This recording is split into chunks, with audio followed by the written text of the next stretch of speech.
So we're going to go back to wartime Britain. Our protagonist, Bertram, who is also... Bertram.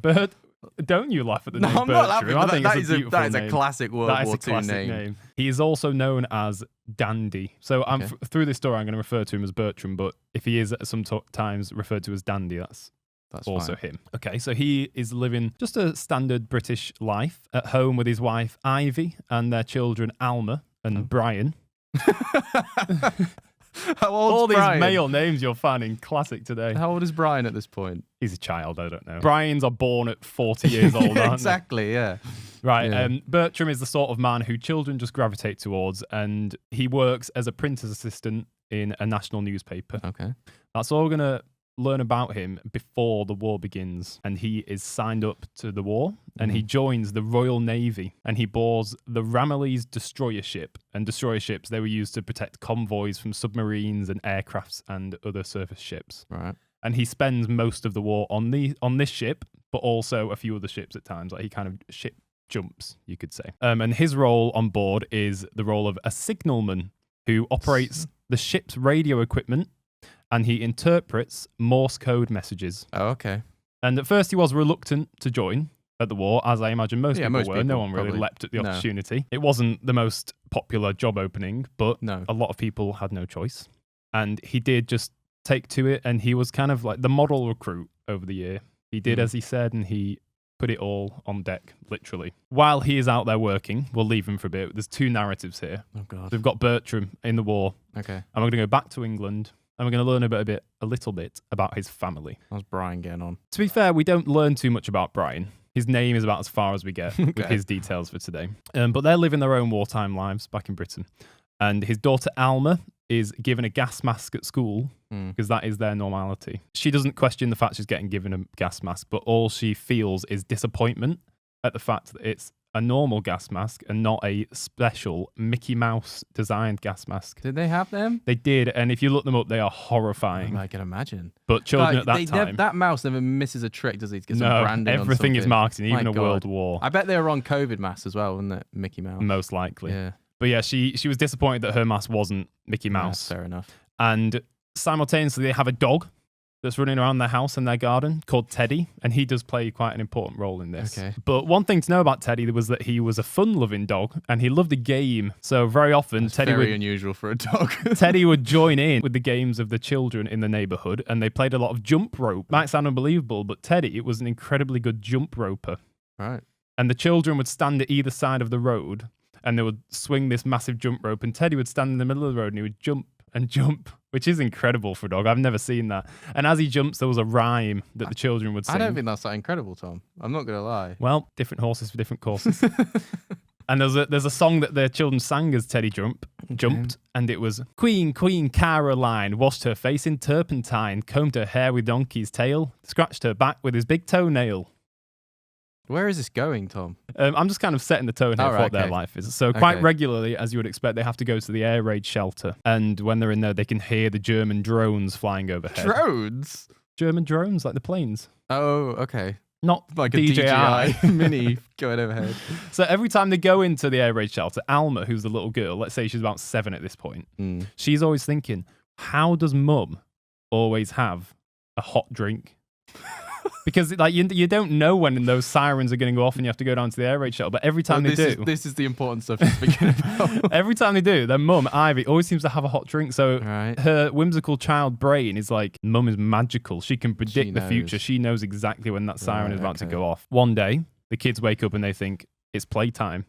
They go outside, they get Teddy on the lead, and they're like, Teddy, it's time to jump. And they start singing, Queen, Queen Caroline, washed her face in turpentine. And unfortunately, in that very moment, a car came down the road.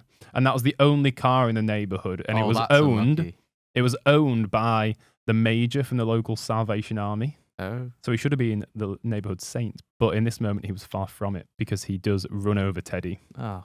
And even worse is that he doesn't just run over the dog. He runs over the dog, doesn't look back. He just carries on. He doesn't care. He just, to him, he's hit a leaf that was blowing in the wind. God. Okay, so Alma runs inside and tells her mum, and her mum comes out, picks the dog up, takes the dog inside, but the dog does pass away. Oh. And in retaliation to this, some other people in the neighborhood go to the major and they let the air out of his tires. Oh, that'll teach him. What's Brian doing? I don't Brian know, involved? actually. He's kind of a peripheral character on this. Yeah, I feel a bit sorry for Brian. Brian's just doing as all Brians do. Ugh, classic Bri. So that is what the family were up to at home. And now we're going to go back to Bertram. Right. And he's working hard on the ship. And this is the key part of this story, okay? All right. Envision this. The wind is howling. The sea is crashing. It's a stormy day. We're in the eye of the storm, but there's no two ways about it in the war. You either do your job or you don't do your job. And if you don't do your job, it's not going to end well for you. No. So it doesn't matter that the waves are choppy. Brian's on deck. Nope, Brian's not on deck. Brian's back home. Bertram's on deck. That would be a twist.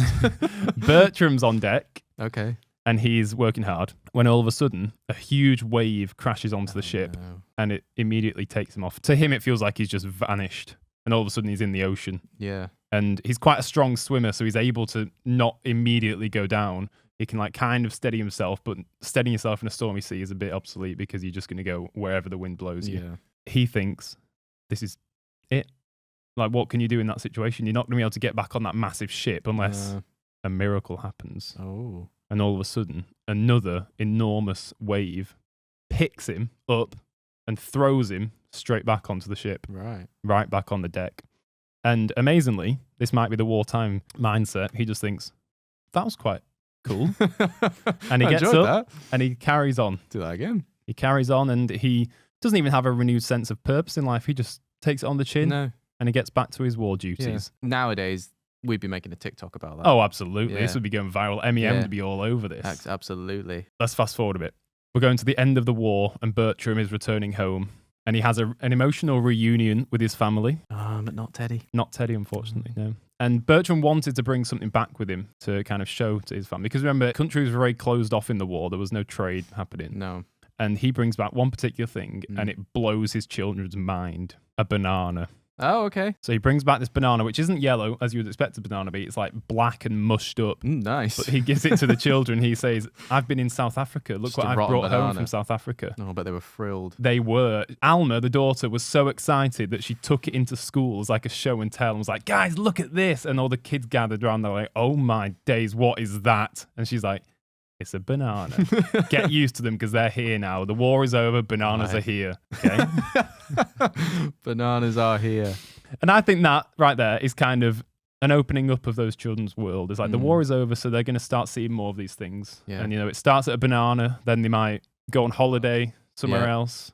Then eventually we get to where we are now, and we are. That's why I think we need to be a bit more appreciative of the fact that we can go wherever we want, we can see whatever we want. Because at some point, a banana would have blown our mind. Yeah. I don't know if I want to eat a black mushy one. That's probably a step too far. If it's either a black mushy banana or no banana ever, give me that mush. I'll suck it up. Really? Interesting. What does that say about you, Tom? You want to think about that? That is that it? Is where the story ends. Really? What do you mean is that he survived a miracle? Yeah, but what was the thing about the dog jumping over a lead all about? That was just the two running narratives of the story. I think you could have cut that out. If we're in post right now, I'm like, cut the bit with the dog. Doesn't go anywhere. Doesn't add anything to the story. Okay, but are we in post or are we in post reality? Did anything here stand out? Is that genuinely the end? That is genuinely the end. Wow. The war ended. That's what they said after World War II. Is that genuinely the end? Is that it? Is that it? Okay. Wow. I don't want to seem ungrateful, Tom. But no, I just thought there was more coming. I just thought that was leading to maybe I didn't give enough something precedent to the miracle in the middle of the story. So yeah, as always, is this a film or is this a real story, a real life story? That's the question for you, my friend. All the way through, I was thinking this sounds incredibly plausible. Like I thought the it's miracle, a realist and a half story. Yeah, I thought the miracle was going to be like the dog turned up in wherever he was and helped him. It was all world building. It really was, but it's got two narratives going on at the same time. Most facts would not include the bit with the dog. To be honest, that would not make the cut. So yeah, for this one, Tom, I'm going to say real with two E's. Think it's a film? Yeah. And you also think it's an underwhelming film? I think it's quite an underwhelming Not film. a film that's going to go on your watch list? No. Well, I'm going to take that personally that you think it's underwhelming. Oh, no. And to reveal whether it is a film or true today, I'm going to hand over to my gran. Oh, no! Yes, it was during the Second World War, and Dandy, my dad, was in the Royal Navy. I don't know where they were actually going, but it was very rough seas, and he was on duty, and he was on the deck. The weather was not very good, when a big wave came over and dragged him into the sea, and luckily he was a good swimmer, but another wave came back fairly quickly and took him back onto the deck of the ship. Obviously, it saved his life coming back, otherwise he would definitely have been drowned. And he just carried on working then. At the end of the war, my dad came back and he went from his ship in another area, so he had to come home by train, and he was in his sailor suit, and my mum had made a little suit herself because she could sew quite well, in the same uniform as a sailor suit. I remember going to the station and ran up to him and he hugged me, but it was nice because I do remember this little sailor suit that I wore, and he brought this fruit back, just one, and it was black, and we'd never seen what it was before. It was long with a skin, and you peeled them apparently, and you ate it. It was a fruit, and it was a banana, which we know now as a banana. And this thing that he brought back was black. Well, it's because it was so old that it had gone from yellow to black. I think I took it to school to show the teacher and the children, but of course it was a load of mash at that stage. What did they say when you took it? Can't really remember, but they'd be very surprised, I bet. They'd just wonder what that thing was, because of course they'd have to be imported, wouldn't they? Yeah. From South Africa, where my dad had been with the Royal Navy. Yeah, so Alma was my gran, Graham was her brother, Ivy was her mum, and Bertrand was her dad.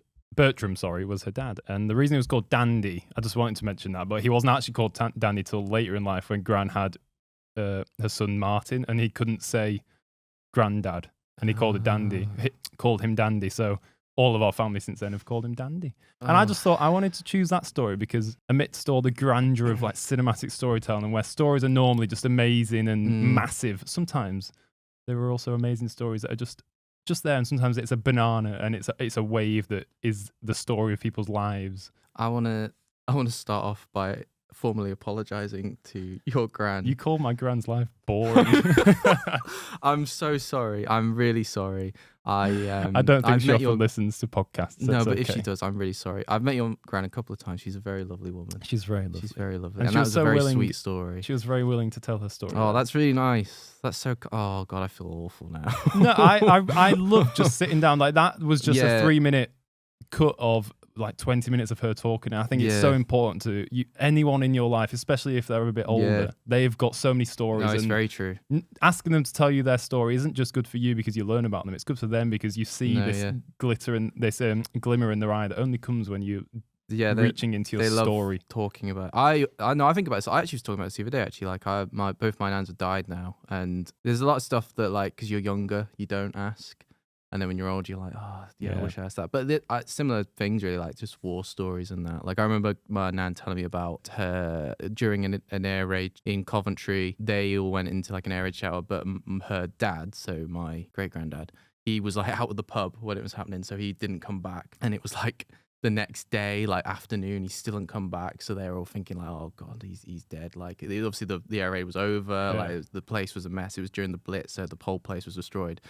And then, like that evening, he turned up with a kitten, and apparently he just got really drunk, blacked out somewhere, woke up, realized, oh, I'm in the doghouse. He found a kitten. He thought, I'll just take this home as a gift. Hopefully they'll forgive me. But yeah, there's so many stories out there. Just ask people to tell you their stories. No, definitely. If you're lucky enough to still have that, then definitely.